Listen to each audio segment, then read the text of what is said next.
The question is, what's the purpose of a pitch deck? Why do we do it? A lot of us have heard about business plans, and we know the purpose of a business plan. Yes, it's a document that you put together to plan for a business. It doesn't mean that the business hasn't started yet, but even when the business has started, you still need to plan for the future of the business, because the goal of a business is to ensure that it remains what we call a going concern, meaning that you continue to exist into perpetuity or for as long as possible. So hence the reason why a plan is always required. Now, what a business plan does is it forces we all know what a business plan is, yeah? It's a very voluminous document. But it forces you to think through the fine details of your business, because you literally have to put it down in a document. So how are we going to figure out operations, logistics, the location, every single thing? And all of that adds up. And because it adds up, the pages go longer and longer. We've seen, if your business plan is around 30 pages, you've done great. If you're about 50 pages, you're pushing it. Someone sent Vernon a 92-page business plan the other day. I didn't pity him at all. And it repeated itself all through the a lot of times. So what had been said once was said 3 or 4 times after the event as well. But I did read it. It's only fair that if I get sent this thing, I do actually read it. If it is that long, it must be amazing. It could be. If it's down to about 20, 25 pages, it would have been great. And that's the natural problem of business plan, people. It takes so long to write, and it is not a living, breathing document. In fact, many times, by the time you finish writing the business plan, things have changed, and you need to go back to change some of the things. I see a lot of you nodding, so you know what I'm talking about. And that's the reason why we invented pitch decks. That's the purpose of pitch deck. A pitch deck essentially is a document that helps you communicate your proposition or your business proposition or your investment proposition in a very succinct manner, in a visually appealing manner. I don't care how much detail you've put into your business plan, it is not visually appealing. I don't want to read 30 pages of written document. Vernon may, I don't. So send it to me, Davis, wouldn't you? Yeah, I'll just send it to you. So that's the reason why a pitch deck is very essential. It's literally a visual aid. It's a presentation slide that effectively communicates your proposition. Emphasis on the word effectively communicate your proposition. Remember, as a business owner, if you're looking to raise capital, which is the assumption I am going to be making fundamentally over the course of the conversation we're having today, if you're looking to raise capital, you want to reach out to people and tell them why they should put their money in your business. It is an important proposition to sell, whether you are able to deliver it personally or not. What that tells you is that a pitch deck, which is the document that carries the message of your proposition, should be able to effectively speak even when you are not there. It's a document that should take on a life of its own and carry your proposition effectively. Hence the reason why I always like to use the word compelling pitch deck, because when you talk about compelling, what does it mean? It means that it tells the person, the recipient, it gives them what they need in order to actually do what you want. And that's why a pitch deck is important. So if you don't have one, and you're raising capital, or you're selling to corporate clients, or you have properly organized clientele. If you're doing B2C, you don't necessarily need to have a pitch deck for your customers. But in many instances, there's so many different business audiences that we're going to talk about them in a bit that you could really use a pitch deck for. So let's get into how to put one together. For context, I used to run a pitch deck design agency, and I over the course of doing so many pitch decks, I came up with what I thought were the 5 essential pillars that helps you effectively think through the process of putting a pitch deck together that will make it super easy. Well, super simple, because simple and easy are not the same thing. It could be simple, it means it's clear, you understand it. It does not necessarily mean it is super easy to do. Well, you've got to put in some work. But essentially, these are the 5 pillars that help you think through the process of doing a pitch deck. Now, why is this important? The reason why it's important that we go through this is because if you do the intuitive thing to do, which is every time you think, oh, I need to do a pitch deck, the first thing that you do, and some of you must have done this, the first thing that you do the moment you realize I need a pitch deck is go to Google and search pitch deck template. Did you do that or not? It's the intuitive thing for a lot of us to do, and I'm not blaming you for doing it. Again, the reason why you're here is so that you find out a better way to do it. The reason why randomly going to Google, looking for a template and trying to condition yourself into that template, the reason why that model doesn't work is because that pitch deck was developed in a context that is completely different from yours. You've got to put together a document that effectively conveys your business in your context. Going on Google to say, what successful company do I know? Airbnb's pitch deck. And you find it, and you download it, and you begin to edit it. Doesn't take into cognizance the fact that Airbnb is a US company and you're a UK company. It doesn't factor into account that Airbnb raised money in 2010 and you're raising money in 2024. It doesn't take into cognizance the fact that you are not the founder of Airbnb. Your story is quite different from the story of the guys who started it. So to make your deck effective, every time you utilize it or send it out or present it to somebody, it's got to represent your business proposition in its fullness. How do we do that? Pillar 1. Before you ever put pen to paper or hand to computer or hand to keyboard, is what I want to say, the first thing you have to think about is who is the audience for this deck.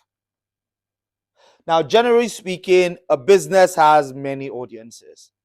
Investors are your prime audience in the context of today's conversation, but customers are your audience. The government is your audience. The media is your audience. Talent could be an audience. Support organizations like business support organizations, incubators, accelerators, they are a type of business audience. You also have strategic partners, people that wouldn't give you money, but would give you access to resources that would gain you money. Those are business audiences as well. So every business has a diverse range of audiences. I have just summed them up in those categories. But for the purpose of this conversation, like I said earlier, I am going to be assuming that we're talking about investors primarily. But even investors differ. Hence the reason why you must give critical thoughts to your audience. Remember, with your pitch deck, what are you trying to do? You're trying to communicate a proposition in a way that gets the investor to say yes, or in a way that gets them to say, I really like this, I want to learn more. The question is, how do you achieve that objective? You achieve that objective when the thing that you are proposing or presenting in your deck aligns with the interest of that person. Because when interests are aligned, deals are born. Your job is to make sure that you know the audience so well that you can align your deck to the things that matter to them. Because when it matters to them and they see that this totally makes sense, guess what? They say to you, I really like this. Let's have a second meeting so that we can discuss it in greater detail. That's what you get. The other reason why you need to research your audience is so that you know how to approach that conversation. What story are you going to be telling? The other reason why you need this is also what slides will go in your pitch deck. Because, for example, the pitch deck that you would use for an angel investor is different from the pitch deck you should use for a venture capital investor. The pitch deck that you would use for investors generally will be quite different from the pitch deck you would use for a corporate client or a strategic partner. The pitch decks need to be tailored to the audiences for which they are meant. First pillar, research your audience. My favorite example is if you take two similar investors, like they're both angel investors. Let's say you're pitching to venture capital firms and you've got two of them and they both venture VC firms investing in businesses at your stage. One of them is particularly on the mission statement. It says that we exist to provide support to founders that enables them to accelerate their growth globally. That's their mission statement. The other VC firm, let's call that VCB. So the first one is VCA. VCB, for them, their mission statement says we actively invest in founders that are passionate about creating an earth that we all are proud of. That's their mission statement. First one is more concerned about international growth and expansion. The other one is more concerned about sustainability and protecting the earth. VCs, both companies, they invest in businesses at the same stages. If your business meets both criteria, the way you would pitch your business to each of them would still differ. So for example, let's assume then that I am a company that has figured out a way to convert, let me look for something ridiculous, plastic waste into fashionable jewelry, right? That everybody's dying to buy, right? So I've found a way to convert, bear with my ridiculous example. Found a way to convert plastic waste into massively appealing jewelry that everybody wants to buy. If I am pitching my business to the VCA, who was very particular about international expansion, the things about my business that I would highlight will be relatively different from the things I would highlight if I was pitching to B. Because in A, what I'm saying to them is every country in the world has a plastic waste problem.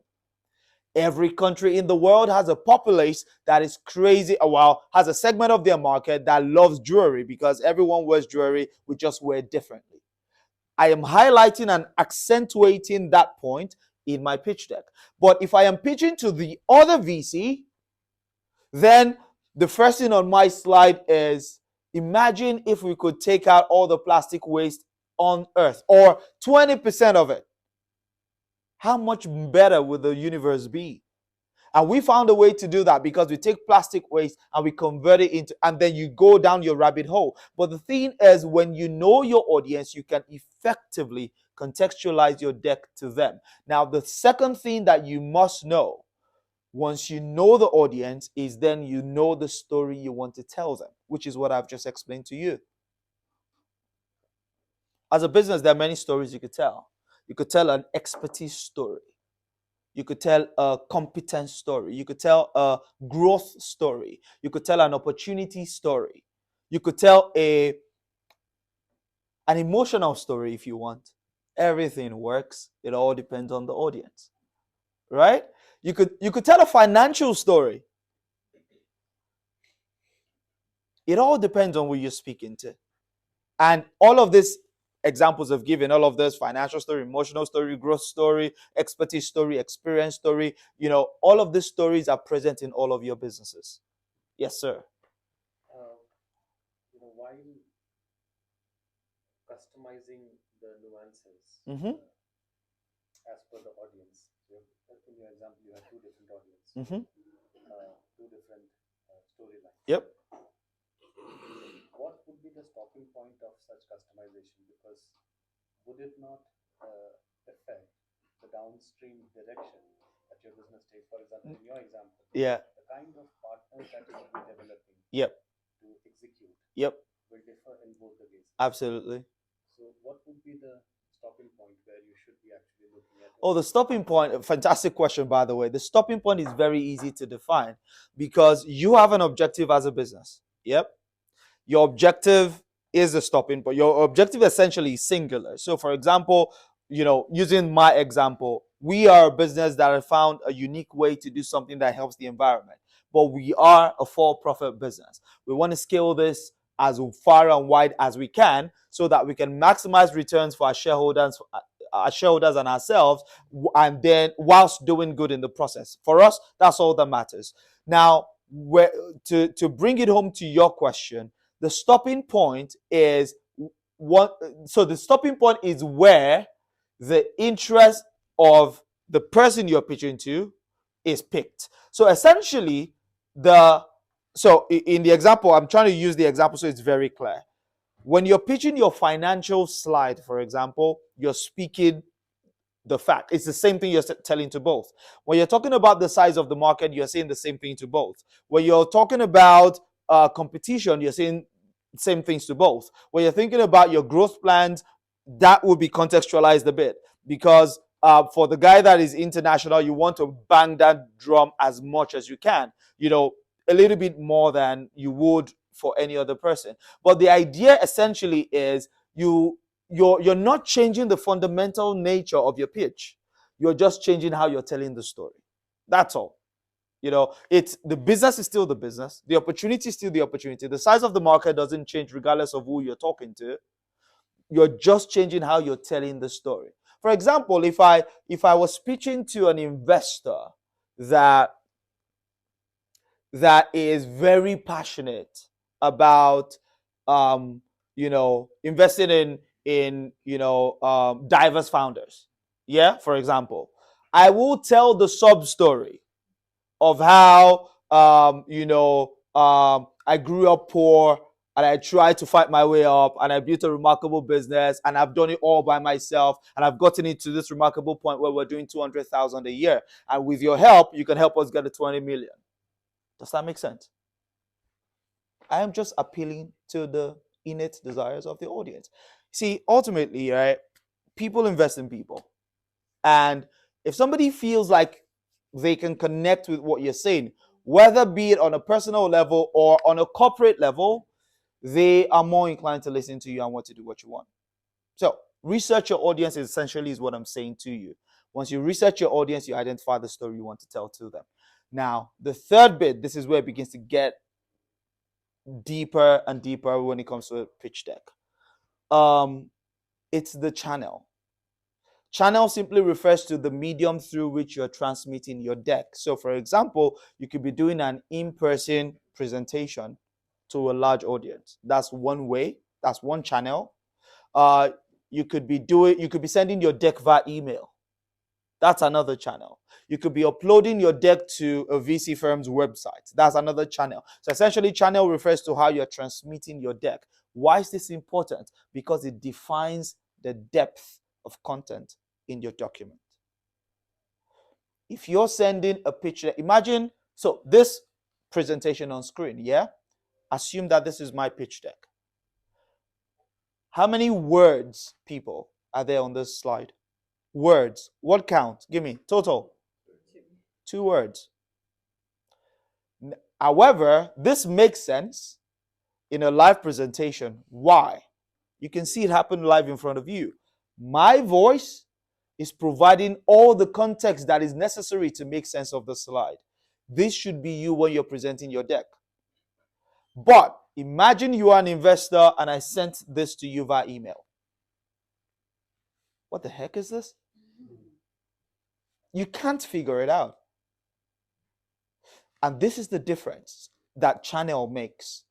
If you're doing a presentation live, it slightly changes what your deck will look like. If you're sending it via email, it slightly changes it. If you're uploading it to a website, slightly changing it. If you're sitting down with someone on a one-to-one to show them your deck, it slightly changes what it should look like. The depth of information is what varies across all of those examples. Does that make sense? Are we still together? Beautiful. Then the next pillar. So the first pillar is what? Remind me? Second pillar? Third pillar? Channel. The fourth one is the time. How much time are you going to have for your delivery? And that's what this one says. And the reason why you need to think about that before even putting your deck together is the density of the deck, aka how many slides does he have? How dense is it? Because there is literally no point having a pitch deck of 20 slides if you've got 2 minutes to do a pitch. Does this make sense to you? If you've got 2 minutes to do a pitch and you've got 20 slides, number one, you're going to rush to the degree where the audience would not have a clear understanding of the point you're making. And number two, you're never going to finish, and you're always going to feel like you didn't communicate effectively. So if you're going to do a presentation on your business with your pitch deck that is for 3 minutes, then cut your deck to like 10 slides or 12 slides. If it's going to be 10 minutes, you can as well have 40 slides if you want. I've had people say, oh, a pitch deck must be 10 slides, it must be 12 slides, it must be X, it must be Y. Nobody really cares. Really, what people want is something that is fit for the context. If you're doing an elevator pitch, there is no point having a 10-slide deck. An elevator pitch is 1 minute. Everybody knows what an elevator pitch is, yeah? 1 minute, 60 seconds, you're done. Why do you need 10 slides?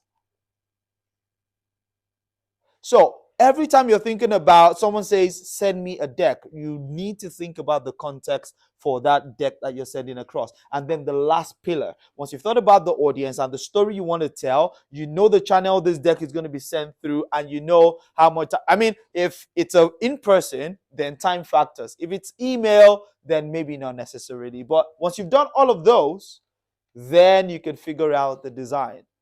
What template am I going to use to put all of these things in place? What are my brand colors? What fonts do I want to use? All of those things that, you spend ungodly amounts of time on. That's what you want to then worry about here. Does this make sense? Okay, good. So having talked about the 5 pillars, the 5 pillars are a way to think about doing it.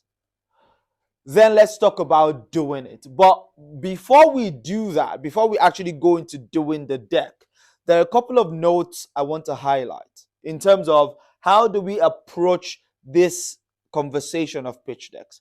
The first thing is, I want to sound this note. Your pitch deck, regardless of how amazing, the purpose of it is not to get investment. That may sound counterintuitive, but hear me out. Essentially, the purpose of your pitch deck is to get somebody so interested that they take that second meeting with you to dig deeper. Because regardless of how amazing your deck is, nobody in the history of the world has invested in a business just off the strength of your amazing 3-minute presentation. Nobody has ever done it. But what they've done is they got your presentation. It was even 1 minute. And they were so wowed by it, and they said, you know what? I want to learn more. Let's have a second meeting. You made a couple of claims. Let's investigate them. Do you really have what you say you have? Are you really sure you have a patent? Can I see it? These financials, what are the bases? What are the assumptions you're making? What are the drivers of your growth? They sit with you to begin to find out details. If you ever do a pitch and you don't hear back and you ask, does anybody have any questions, and nobody has any questions and nobody is clarifying anything with you, you should be worried. Questions are an indicator of interest. Follow-up conversations, an indicator of interest. If they say, I like it, but I'm not sure, can we have a conversation? You should thank your lucky stars, because then you've made progress. A deck will get you a second meeting. That's the point. And the reason why I emphasize that is quite simple. I don't want you feeling like, you sunk so much energy into it and they didn't say yes immediately. That's why I'm saying this. It's a very important point to make. Also, when you're putting a deck together, simplicity is king. And the reason why this has to be said is because we are all experts in our industry. And what does that mean? We are so technical, and we use technical jargon in our document. The first step when you're putting together a pitch deck as an entrepreneur is that you download your thoughts onto the document. But your thoughts essentially are speaking to you. Once you've downloaded it into the document, the next thing you then do is to say, okay, now we've put together a document that I know speaks to me. Let's now convert it into something that speaks to people that do not know what I know. Because sometimes, you are an expert in artificial intelligence. That's a common one these days. And they put your deck together using all the nice buzzwords in AI and ML, and using abbreviations and all these codes and terms. But guess what? The VC you're probably invested, that's probably making the investment decision, made his money in banking or in chocolate manufacturing or something like that. Don't assume that people know. People don't know. I may be an expert with talking pitch decks, but they tell me to do a Bolly Laws presentation and there's going to be a problem. Do you get the idea? People don't know, so you've got to dumb it down. Make it very simple for anybody and everybody to follow. And by the way, nobody's impressed by your nice sounding jargon. I can promise you that. People are impressed when they understand it. In fact, if you cannot explain your business in a way that everybody understands it, you probably don't know your business well enough. I'll move on before you stone me. Now, when you're delivering your deck, please tell a compelling story. Again, your objective is to tell stories that align your interest with the interest of your audience. I already talked about this, so please make sure that you tell a compelling story. So essentially, what should your pitch deck contain? Now, what you have on the screen, if you've learned anything from all that I've shared thus far, it will be that this is not the only way to do it. What I've put on the screen is what I call a standard pitch deck flow. Like, if all else fails and you just want something that you can use in those instances where you didn't have time to research the person. So, I mean, assume somebody says, oh, or Vernon says to you, hi, Langa, I met with an investor who I think is interested in investing in the creative industry. Could you send me your pitch deck? You want it before the end of today. You don't have time to research that. This is a very good type of structure of a deck, what I call a standard deck, to send across to them. Because if you take a look at what you've got on your screen in terms of the order, and by the way, we're going to take time to look through each of these topics one after the other. Essentially, what you're saying to anybody who picks up this deck is, this is the problem we're solving. This is the solution that we believe will solve that problem. And this is the product we have created to embody that solution. These are the people that we're selling those products to, and this is how large that market is. These are the other competitors in that market, but this is the traction that we've gained, which shows you that we actually are doing something right. This is how we make money, and this is how much money we think we're going to make over the next 3 to 5 years. These are the people behind this business, and this is how much we're looking for. We need you to invest now because X. Thank you very much. That standard message appeals to all investors. And why have we selected this headings? And by the way, a pitch deck can have so many more headings. There are many things that are not here. Background is not here. Go-to-market strategy is not here. Growth plans are not here. And those are headings that you would have in a pitch deck in other instances. But why have we highlighted these ones here? Because these are the fundamental things every investor needs to make a decision. They want to know what problem you're solving. They want to know what solution you've developed. They want to know how you've packaged your products. They want to know who your customers are. They want to know how large that market is. They want to know who you're competing against. And they want to know traction. What have you done with what you already have? They want to know how you make money. They want to know how much money you're going to make. They want to know how much you're looking for and why they should bother investing in you. Those are the most fundamental things an investor needs to make decisions. And that's the reason why you should have a standard deck as well. Again, in terms of putting it together, we're going to talk about them. But let's go through each of this one after the other. On the problem slide, the first thing I always say to people is, when you're putting together your problem slide, dig beyond the surface. Don't just say, what problem are you solving? 15% of the UK population is obese. Why can't that be your problem statement? Because even the government can't solve that problem. So who are you? You get the point? You've got to put your problem statement in a more relatable, more granular way. You want, essentially, every time an investor takes a look at your pitch deck, every slide, they have to pass the test of make sensibility.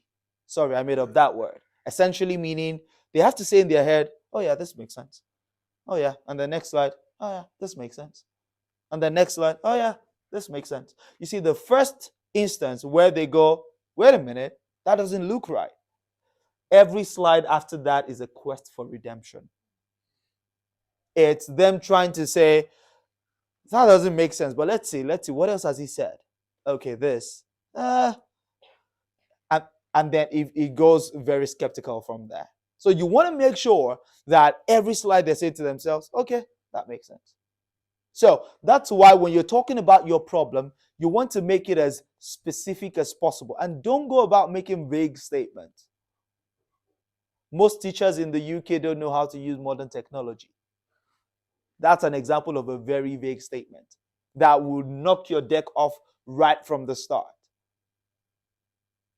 So you want to be very specific. Dig deeper beyond the surface. Highlight believable pain points.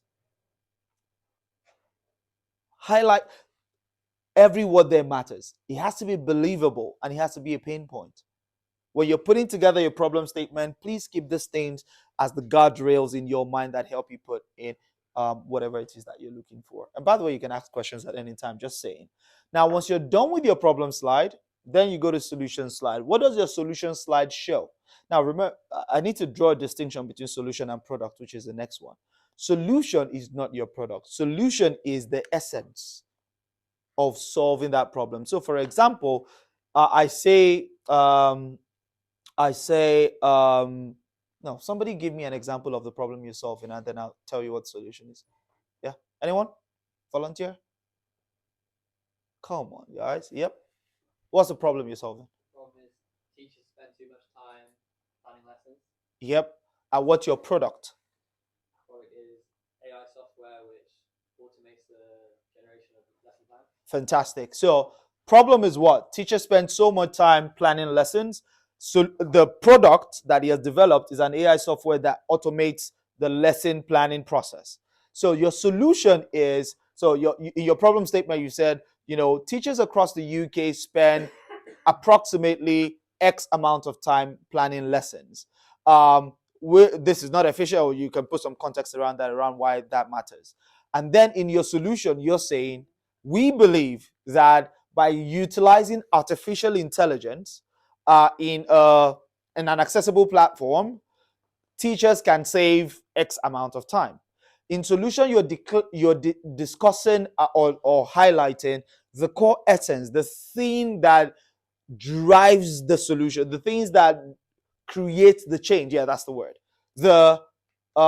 What's that word now? So we've got gain creators. How many of you have seen that metrics? There's a pain point and gain creators or something of that nature. It's created by strategizers. But essentially, what is it that's creating that gain? So we believe that by using the power of artificial intelligence, we can accelerate the process of doing X. And then in product, you're talking about our product is an AI-powered mobile app, an AI-powered web platform, an AI-driven, template that allows teachers to do. Our solution is a notebook that is designed to help children write. Our solution is your solution is the embodiment of the solution.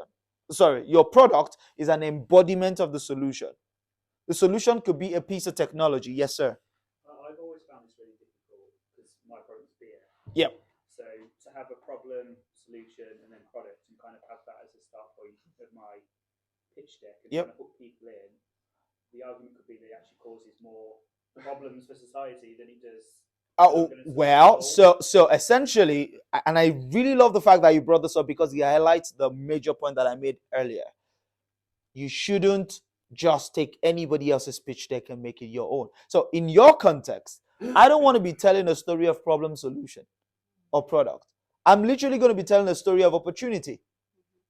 The UK market has X, and culturally we consume beer. And, there is these are the options that people have in the market, but there is a niche here that nobody is really owning in the beer category. We believe that we've got the unique ingredients to make that happen. It's a story of opportunity. Not all pitch decks are problems that you're highlighted. Some are opportunities. So you've got to always contextualize, but I'm really glad that you brought that up. So this doesn't apply to you. Please don't do wrong solution. Yeah, but in any case, product is what's unique about your business, the unique value proposition. People like enjoy themselves and taking time to relax in the morning, and the solution is the beer.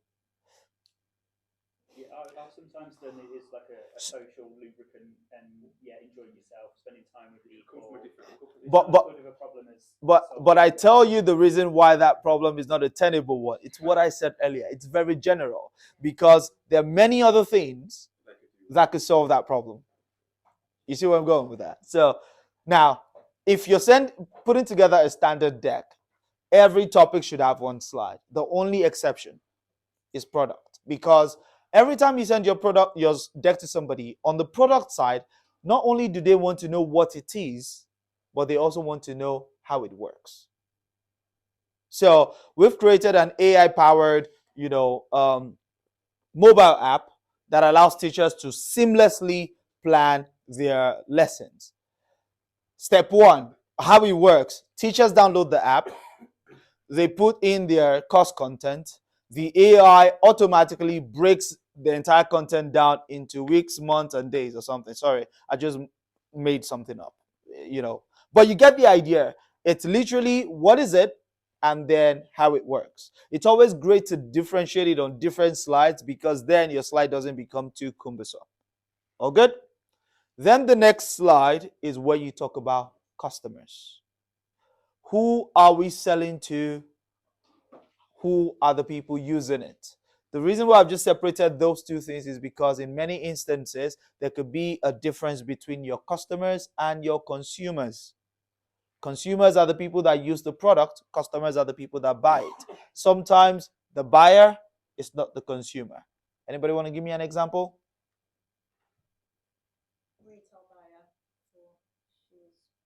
Retail buyer for shoes. Retail buyer for shoes. I don't know, soccer. Yeah, I want a more relatable example. Like schools would buy the software, but teachers would use the software. Fantastic. Great example. Yep. Those of you that are, husbands, if you buy a shoe for your wife, you're not the consumer. You're just the customer, and things like that. But you get the idea. But essentially here you want to highlight who you're selling to. And when you're putting your customer slide together, you want to highlight not just who they are, but as many characteristics that can distinguish them as possible. And please do not be that person that says we sell to everybody. Yeah, that's literally code word for I haven't done my research. I don't know my customers. Because the reason why it's important for you to highlight your customers, for you particularly as an entrepreneur, is so that you can find where they congregate. If you can find a mechanism or an avenue through which your customers congregate, it's much easier for you to reach them en masse, hence becoming more profitable, more cost effective for you when you're trying to acquire customers. If your customers cannot be found in one place on any platform, either physically in a building, on an online group, or in an association, whatever. If you cannot find a place where your customers congregate, it becomes harder for you to acquire customers because then you have to go retail. But if you're able to describe who your customer is, then it is easy for anybody to picture where they can be found en masse. Does this make sense? Does this make sense? Okay, beautiful. Now, after the customer slide, you want to talk about market. And market essentially is how large is this group that we're selling to. You want to make it relative to, you can make it relative to geography. You can make it relative to demography. You can make it relative to your business model. You can make it relative to the industry. You can make it relative to so many other things. But the question is, how large is that market? And it almost has become a standard way, but remember, nothing is standard. Everything is contextual. But it almost has become the standard way in the industry. I mean, fundraising, VC, startup, to have this slide presented as TAM, SAM, and SUM. Total addressable market, that's what TAM means. Serviceable addressable market, that's what SAM means. And then serviceable obtainable market, that's what SUM means. I'll go through it again because some of us are writing. We've got total addressable market, TAM, serviceable addressable market, SAM, and serviceable obtainable market, SUM. So what do these things mean in practice? Total addressable market simply refers to the size of the market that you're selling to. That's the total addressable market, the size of the market you're selling to. So, there are 88.5 million school teachers in the UK. Or there are 58 charter schools in the UK. Or 58,000. You get the idea. The total size of the market. Now, the serviceable addressable market means of that total size. Remember, all of that market is not just waiting there, waiting for you as the Messiah to come and save them. Some of them are already finding other solutions. There's competition in the market that have cordoned off a certain amount of the market share. So the question that serviceable addressable market answers is, what part of that market is available for you to attack or approach or reach out to actively? And then what the last bit, serviceable obtainable market, refers to is, what portion of that market is realistic? Can you realistically get as customers over the next 3 to 5 years, given the resources that you have access to? I've always found that to be a very good way to contextualize it. Yep. So that's what market slide covers. Then you talk about competition. Yes, sir. You think that should be geography wise? It could be. It doesn't have to be. These are all options. Yeah, so they're all options. In some businesses, your market would be relative to geography. So you would say there are X amount of people in the UK. In some markets, geography doesn't matter. Wherever it is that they are in the world, if they fit a certain demography, then they are your customers. So for example, if you created a product that only Canadians will get, only Canadians can understand it, then wherever Canadians are in the world, you will find them. Your product will find its way to them. Are you talking about hockey pucks? I had no specific example in my head. I can promise you that. But you get the idea. It doesn't have to be bound by geography. It could be bound by demography. It could be bound by business model. So I sell only to SaaS businesses. It doesn't matter if the SaaS business is in Nigeria or USA or UK, wherever it is. If it's a SaaS business, I can solve their problem. Do you get? So that's what that refers to. Do you put a value to it, or is it like number of? No, in market slide, you're putting a financial value to it. Yeah. So so you can show, again, depending on, and we're going to get to it, depending on the type of deck that you're creating. So for example, if it's going to be a presentation deck or an email deck, so if it's an email deck where it speaks for itself and you're not presenting with it, then it could even have the workings around how you came about the size of that market. So for example, if you said your total addressable market is X, the question is, how did you get that X? So let's say you said your total addressable market was 1 billion. Yeah. The question is, how did you get 1 billion? Well, the way I got 1 billion is that there are 1 million households in the UK, and for the solution that I provide, they actively spend 1 million to 1 billion is times 100. Yeah. Times 1,000. 100. Okay. So 1 million, I use simple numbers. So assume that the total addressable market is 1 million, and we're literally saying, oh, how did you get to your 1 million? Well, there are 100,000 households in the UK, and they spend £10 a year on this particular solution. So £10 times 100,000 homes, that's how I got to my value of the market of 1 million. So it has to be a numerical value. Any other questions? Yes, sir. In the SOM, serviceable Mhm. obtainable market, Mhm. assuming that there are two types of customers, one or two types of potential customers. Yep. One who are educated Mhm.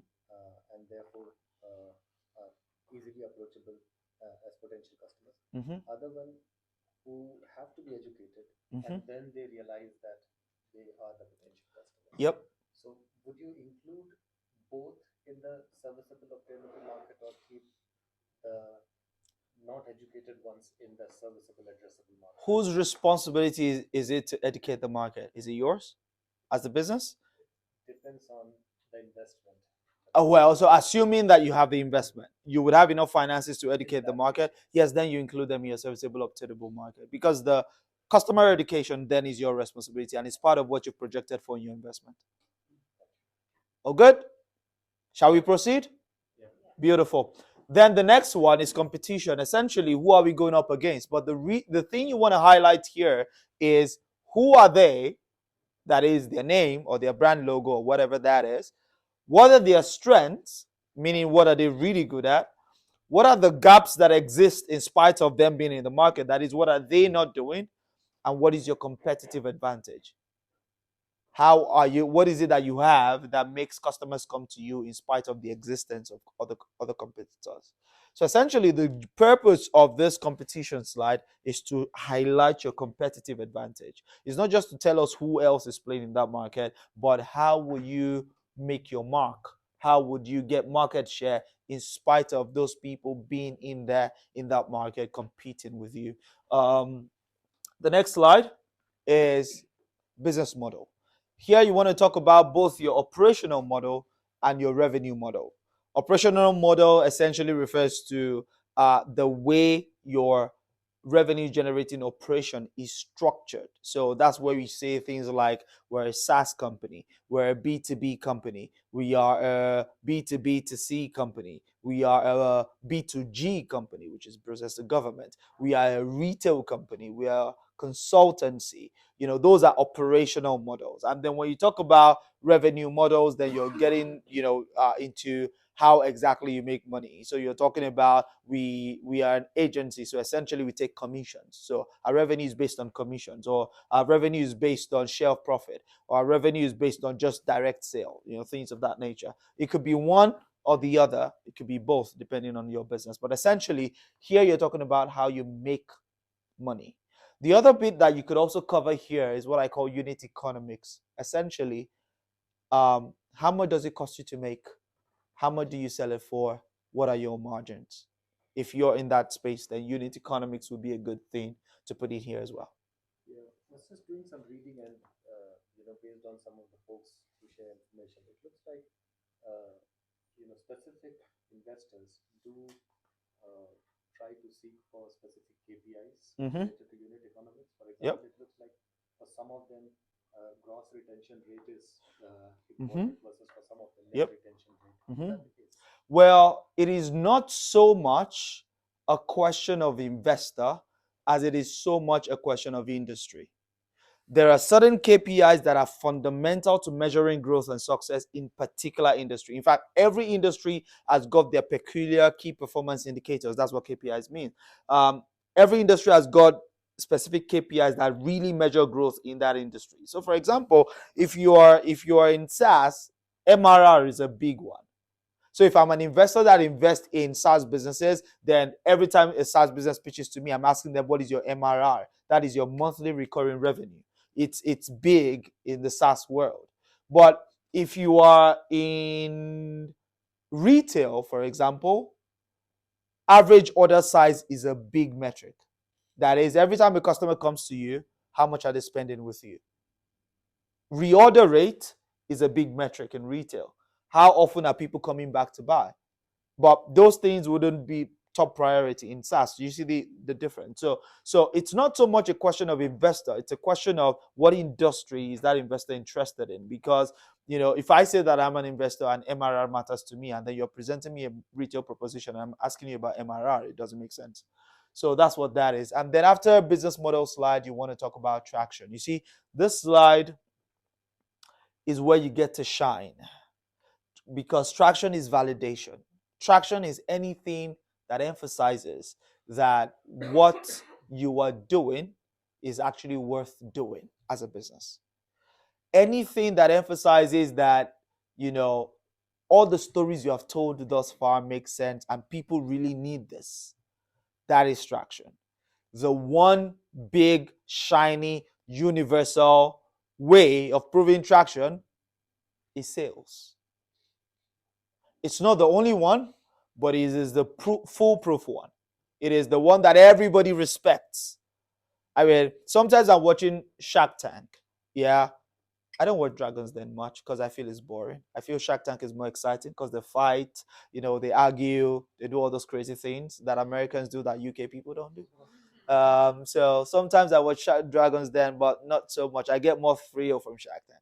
And sometimes when I'm watching that, you see things like an entrepreneur comes and say they are whatever it is that they say their business is, and the sharks are saying this doesn't make sense. Nobody.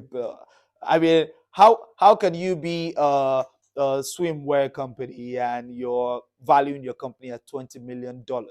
No, you've got no chance. And then wait till the entrepreneur says, after somebody says, so what are your sales? And the entrepreneur says, well, over the last 12 months, we've done 4.5 million in sales. They all go, woo.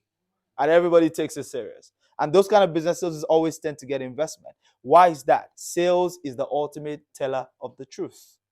That really there is demand, people want it, and the way you structure the solution, people are actually interested in buying it. But does that mean that sale is the only way you can prove traction? Absolutely not. If you're a pre-revenue company, meaning that you don't have sales yet, there's so many other things you could do. In fact, see, essentially, traction refers to what have you done. See, that's why I put it here. What have you achieved with the resources that you already have? So if your traction could be that we've gone from idea to product, MVP, fully funded by ourselves. So you self-funded it. That's traction. Things like awards and recognition, industry recognition or customer recognition, those things count as well. It's just not the ultimate. Nothing is as good as sales. Having a waiting list, for example, is a very good indicator of traction. The size of your mailing list in some industries, the size of your social media following in some industries, some emphasis on some industries, not all industries, those kind of things could count as traction, and so many other things like that. However far you have come with your business, all of those things count as traction. But essentially here, the question you're trying to answer is that what have you done with the resources you already have, and how can you really truly prove that what you're doing actually makes sense? Then on your projection slide, essentially you're literally saying, what are the actions we plan to take over the next 3 to 5 years, and what is the financial implication?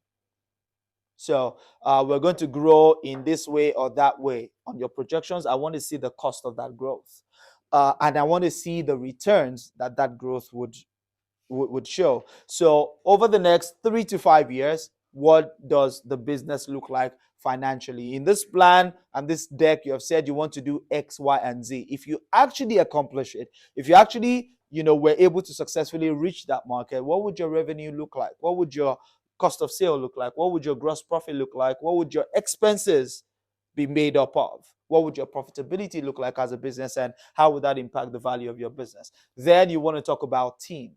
Now, guys, when you're talking, look good. When you're talking about team, you want to talk about not just who you are, but why are you the right person to hold the role that you hold in your business? The answer to that question essentially is simple. Highlight the things about your experience, your education, your expertise, your history that makes you the right person to hold that role, essentially. So if I am leading, a startup, in a fintech startup, I want to highlight the fact that I am a 2-time previous founder, because that shows that I've got experience running businesses. I want to show that I worked at MasterCard for 8 years. I didn't. But I want to show on the deck that I worked, if I have worked at MasterCard. I want to show on there that I worked there for 8 years, because then it shows that I've got financial industry expertise. So whatever it is about you, and also all the other people that you put on your slide, whatever it is about them, it could be just one thing. You could just say, so this person is the leads our advisory board and is built and exited a business in this industry before. Something of that nature. Simple, direct, but literally just is one statement that gives the investor the knowledge that the right people are leading the right things within this company. And then they ask, essentially, how much do you want and what will you spend it on? That's what the ask slide literally refers to. How much are you looking for? What are you going to spend it on? the what are you going to spend it on has become ever more critical, because a lot of investors have put money into businesses that went south. That's not a new thing, but in 2022, a lot more businesses went south that have actually raised capital. So it's become more critical, and investors are looking more closely in terms of what are you really spending money on. And one of the things that Vernon and I like emphasizing a lot, particularly if you're going to be spending money on marketing, a little trick to just make it bearable, because sometimes, not all people, by the way, some people sort of mentally associate marketing with pouring money down a sinkhole and hoping that something is going to come out the other end. So I just always say to founders, if you're going to spend 40% of your investment on marketing, just write it as customer acquisition. Because that literally just says to the person reading it that, oh, you're spending 40% of your budget to get customers who are going to pay you. Oh, beautiful. So it's literally the same thing, but I just always say founders, write marketing as customer acquisition, and then you're fine. But then you could put, how much we're spending X amount on customer acquisition, X amount on growing the team, X amount on, product development or whatever else you're spending money on. And then the last bit is to give people a compelling reason why they should act now. Everyone likes to take their time, but give them a reason to act now. We are at the cusp of a massive change in the market, and we are right at the forefront. It could be that this is the right time to do it because this new technology has come up now and everybody's going crazy about it. So, for example, now is the perfect time to, well, it's getting slightly late, but it's still very active. If you have an AI startup, now is the time to try to raise capital, make a lot of noise about it, because now the market is now aware about the power of what AI can do, thanks to what ChatGPT did from the tail end of 2022. So people now understand, because prior to the end of 2022, majority of the population did not understand the competencies of AI. We only just hear it when experts talk about it, but we couldn't relate with it. When ChatGPT came out, that was our first ability to relate with AI and see what it could do. And now everybody like, oh yeah, now we get it. So it's a good time. And also another reason as well you can emphasize is, we are EIS, SCIS compliant. So, whatever investment you make in our business right now, you can claim against your taxes by March or April. Whatever it is that you want to put as your call to action, give people a reason to say yes. Does that make sense? Do we have questions? Okay, I will take it that then it's absolutely clear then. Oh, good, beautiful. So let's get into building the deck itself. We're going to talk about the types of deck that there are. We're going to talk about which ones you need and when. Essentially, the first thing I'm going to ask you all to do as you as you go off to go build your pitch deck, if you haven't done it, or to review your pitch deck, is to create what I call a master deck. Now, why is this necessary? Because, by the way, you're not going to send your master deck to anybody. You're not sending this out. It's your property. But the reason why it's the ideal first thing to create is because, remember all the story I've told you earlier today around how you have to adapt your deck to every audience? If you do not have a master deck, it's going to be a tiresome job to do, because every time you speak to one person, you want to contextualize it, and then you just, it's a lot of work to be building from scratch and contextualizing each time. It's impractical to do. But what enables you to be able to do that is if you have one deck that's got all the slides you could possibly need in your business, regardless of who you're talking to. Yeah, it could be up to 40 slides if you want. In fact, if you want, it could be more than that. But essentially, it's one deck that's got all the slides you could possibly need in your business.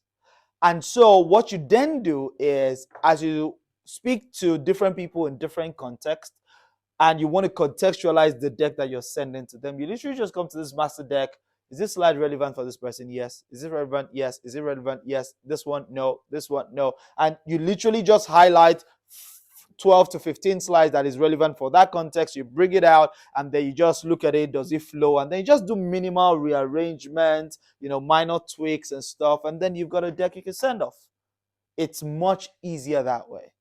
In fact, on your master deck, you're going to see some slides that are not complete. You're going to see some things that were just some thoughts. But literally, if you do the hard work of putting one together, then your life becomes easy over the course of your fundraise. Because then from that point, it's easier to just shoot out decks. So how do you put together a master deck? Step one, as I was planning for this morning, I remember that actually the first thing you do is not to select all the necessary headings. The first thing you do is actually to think about who are the audiences that I could potentially pitch to. Now, if you have said to yourself, okay, as a business, really, the only reason why we need a pitch deck is because we're raising an angel round. We're not pitching to VCs. So only angels, oh, fantastic. So once you know that angel investors are the only ones you could potentially pitch to, then you go to selecting all the necessary headings that an angel investor could ever want. Because and the reason why I think that is important is some of you have clients that you have to pitch to. Now, what that tells me is that if you are that business and you are also raising capital, it's telling me that you pitch to clients, you also pitch to investors. Now, that doubles the amount of content that needs to go into your master deck, because then you have to have content that is customer specific and content that is investor specific. A very good example between both is if you're pitching to investors, you only ever need no more than 2, maximum 3 slides describing your product. If you're pitching to customers, you can have 6, 8 slides dedicated to describing your product, because customers want to know everything about the product before they buy. Is it good? What's the feature? What's the benefit? What's the use case? An investor doesn't, they just want to know what is it and how it works. So once you feel, number one step to put together a master deck is think through all the audiences you could ever potentially need. Number one. Number two then is select the necessary headings that matter to those audiences. Make a list of all the headings. Now, once you've made a list of all the headings, then research and prepare answers to each heading. So if somebody wants a background, what am I going to write? And then you put that in your pitch deck. If somebody wants a problem, how am I going to put it? So for example, you've highlighted your market slide. So what is going to be the constitution of your market slide? You go do your research. What's the current market? You do all of that, and then you come and you prepare that. So for each slide, do your research and prepare. Some of it, you don't have to research. For example, I presume that you all know your product. But the work there on your product slide is, how do I condense all the knowledge that I have about my product into 2 slides? Remember, those 2 slides are maximum, say, 30 words or 25 words, even in a case where you're sending it by email, per slide. So how do you, in the context of 30 words and 1 slide, maximum, how do I present my product in a way that everyone will understand? That's the hard work there. But essentially, you take each heading and you research and prepare the answers to them. Can I ask a question? Yes, you can.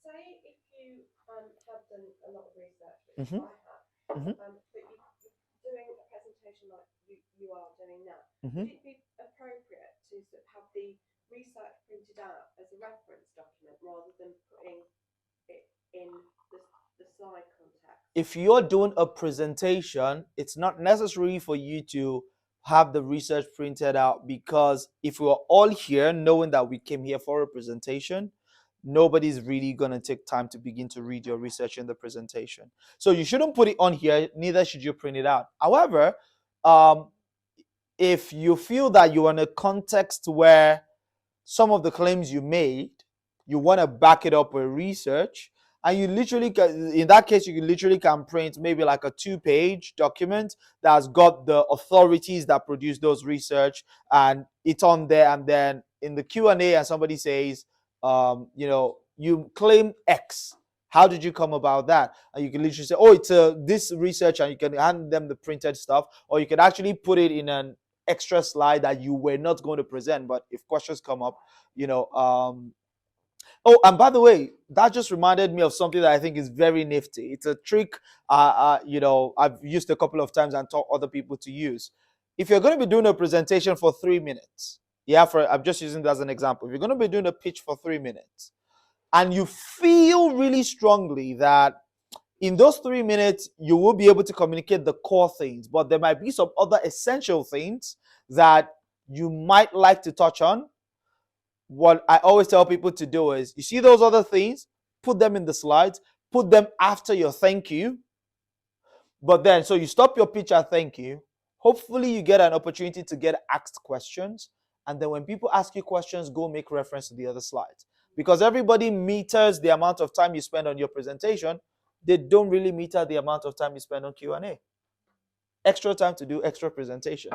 Trick of the trade. The next one here is, after you've done your research and put it on your slides, then you need to dumb it down and simplify it.